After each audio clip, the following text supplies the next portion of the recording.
Welcome back. This is Teaching Through Repertoire, Wizards in Winter. Performed by the Trans-Siberian Orchestra, written by Paul O'Neill, and now performed by you. I've got my friend Amie Jan doing the first and second violin parts as well as the viola part. She's made some tutorials as well as play-along tracks to help you get through this music.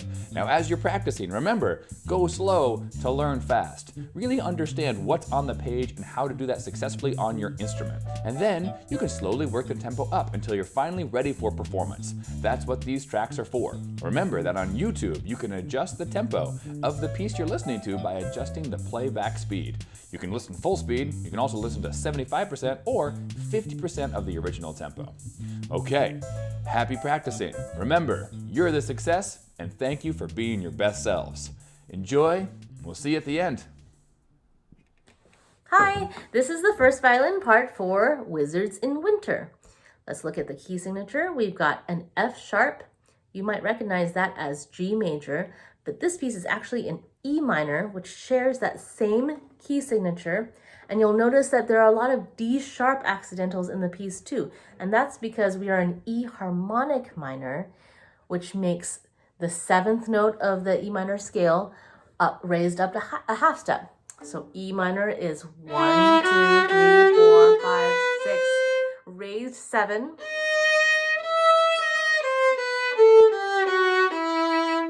Okay, so we are an E harmonic minor.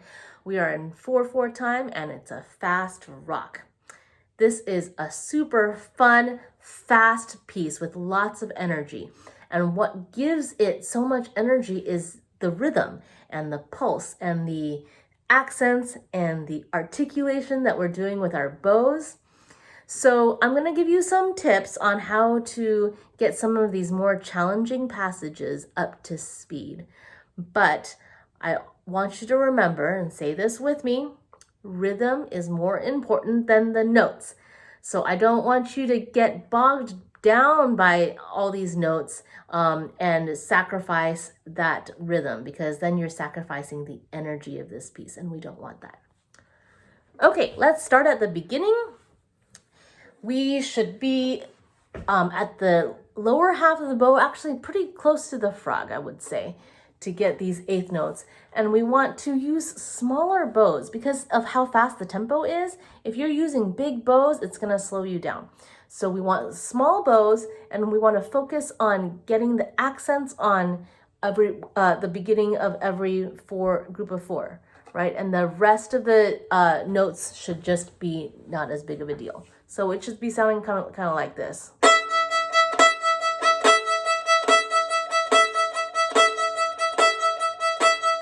Okay, so we have these notes.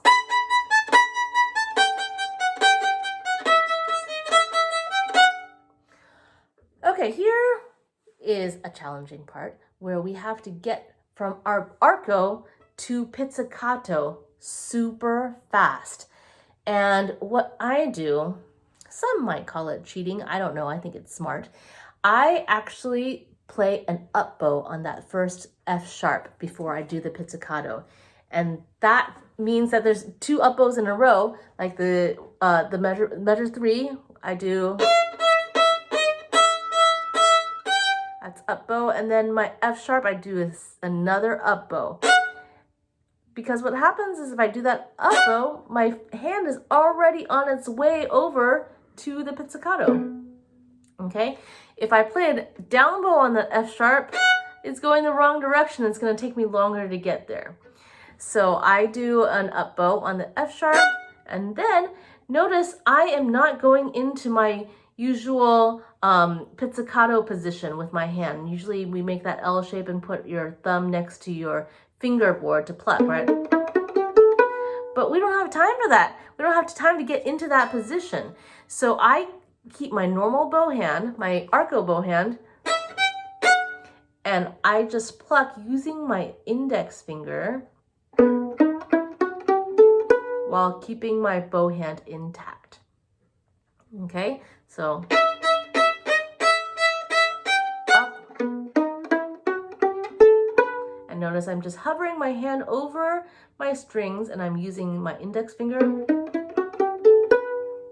And it's easier if you're looking at your strings. So if you just memorize that one measure and focus on where your finger is plucking, you might have better luck getting your finger to the right string. You can apply that same concept to measure 8 and measure 12. And then let's talk about measure 16 a little bit. I just want you to always check and make sure that you're in the part of the bow that you want to be at.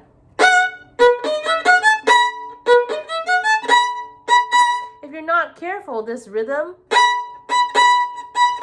will take you to the tip, right? Because it's a long, short, long, short, long, and then we don't want to be at the tip for these accented notes. So make sure you're always making your way back to the frog. Okay. Measure 23, same thing, up bow, get to the pizzicato. And then we have a decrescendo at measure 30. And our tremolo. It's a mezzo forte tremolo, so you should be middle-ish of the bow. And don't lose count. And then 36, we need to get into 4th position. And shift back to 1st position. I like shifting to 3rd position here so that we stay on the same string. And then shift back. And I like shifting here too for the same reason.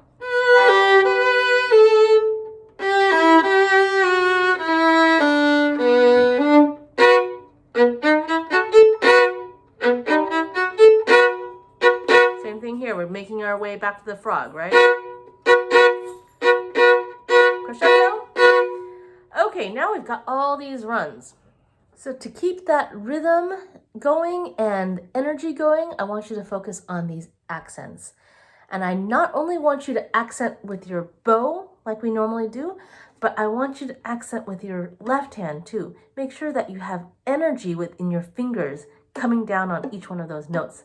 That's gonna help you stay in tempo and give the kind of energy this piece needs.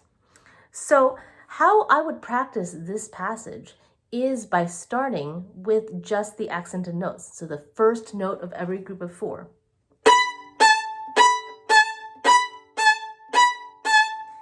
And practice with accents and on both your right and left hand. Notice like when I put down my finger, you can hear it, right? That's because I'm putting energy into it. If I just place it down without energy, you can't really hear it. Okay, that's how you can tell. So then after just practicing that one note, I can add the second note of every group of 4.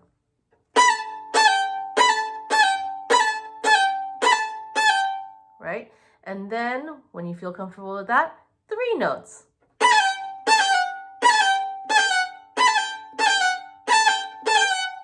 And then all 4 notes, but still with a space in between.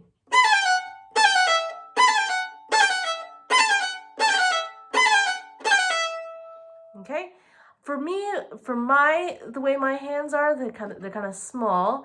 I know that my tendency is that my second finger tends to want to sneak up because my 4th finger is kind of likes to pull my second finger up with it. So I know that I have to make an effort to allow my hand to come back after I'm done with my 4th finger.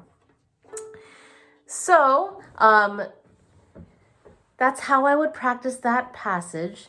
But remember, rhythm is more important than the notes. So if necessary, it is much better to leave out notes than it is to play all the notes, but too slowly. So how I had you practice, if those are the only notes that you can hit, hey, that's great. If you can do 2, that's great too. If you get to add more, or put all of them together, That's great. So whatever you can do, but stay in tempo is your goal. Okay? Moving on, we have a tricky section here at 58 where you have to switch from a bow to pizzicato very quickly. Same concept as before. You can choose to do an up bow and then pluck with your bow hand intact. For this one, I'm able to because it's a space of a quarter note rather than just an eighth note, I can find enough time to get into my pitzing position. So if you can manage that, then you can get into your pitzing position. It might be more comfortable, or you can do the hovering over the string method as well for this part. Okay, 62.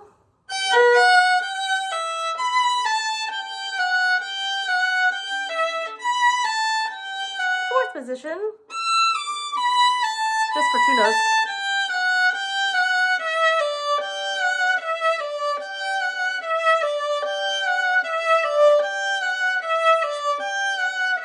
The BC. Now here, it doesn't explicitly say do a crescendo, but I feel it based on what all the other instruments are doing, and because it's a sustained note. Usually when you have a sustained note, you want to do something with it, whether it's a crescendo or a decrescendo. We don't like to stay static. So when I change it to an up bow, I really feel a crescendo there. So I crescendo into measure 78. 2, 3, 4, 1, 2, 3, 4.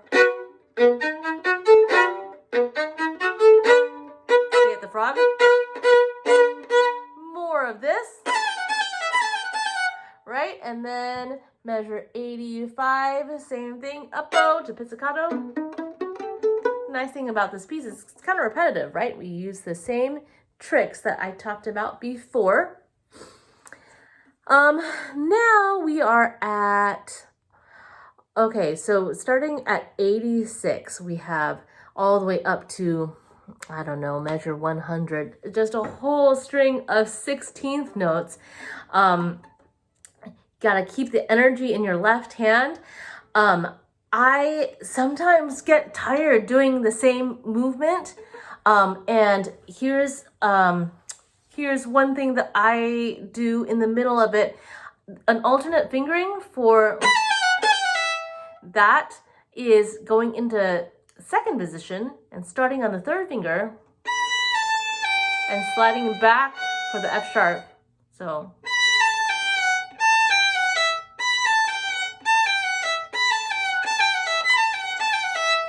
sometimes I do that to give my fourth finger a little bit break when I'm doing a whole bunch of them in a row, and I've noticed that my hand's getting tired. Sometimes I switch to that alternate fingering to give my fourth finger a little bit of a break. But I would practice this the same way as I said before. The first 1 note, and then 2 notes in the group, and then 3 notes in the group, and then 4 notes in the group. Look at measure 89. This is when the pattern kind of changes, right? Focus on the first note of every group of 4. It's just coming down the scale, right? Same thing on the next measure. Okay, that's what we want to emphasize, and the rest of it is just a scale coming down. Practice your scales, kids. More of this, and then we go to 103, or the bar before 103, 102. We'll shift to fourth position. Accent.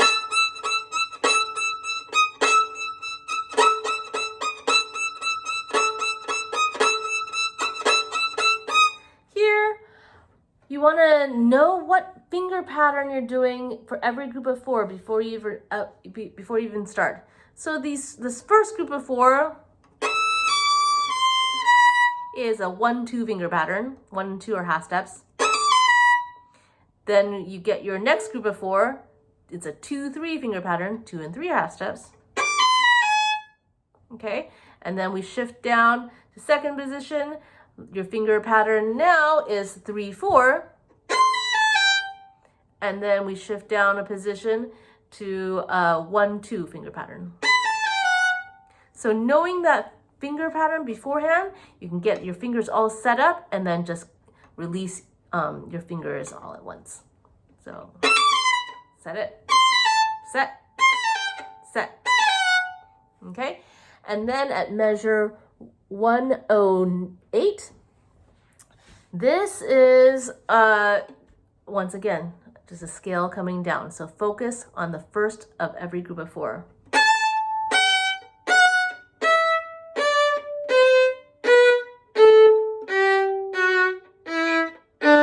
Right? And you want to use 4th fingers for whenever there's an option, because you know you want to be releasing each finger as you go, so you don't want to use an open string and have to change strings if you can help it. Same technique, strategy. So we played the first of every group of 4, then we add the second note of every group of 4.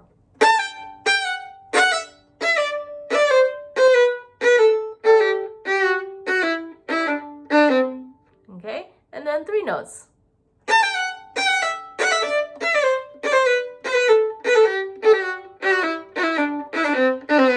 And then 4 notes.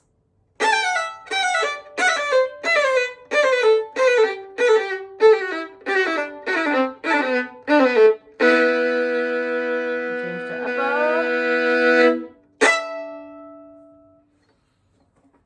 That's it. Have a good time practicing this, and remember, rhythm is more important than the notes.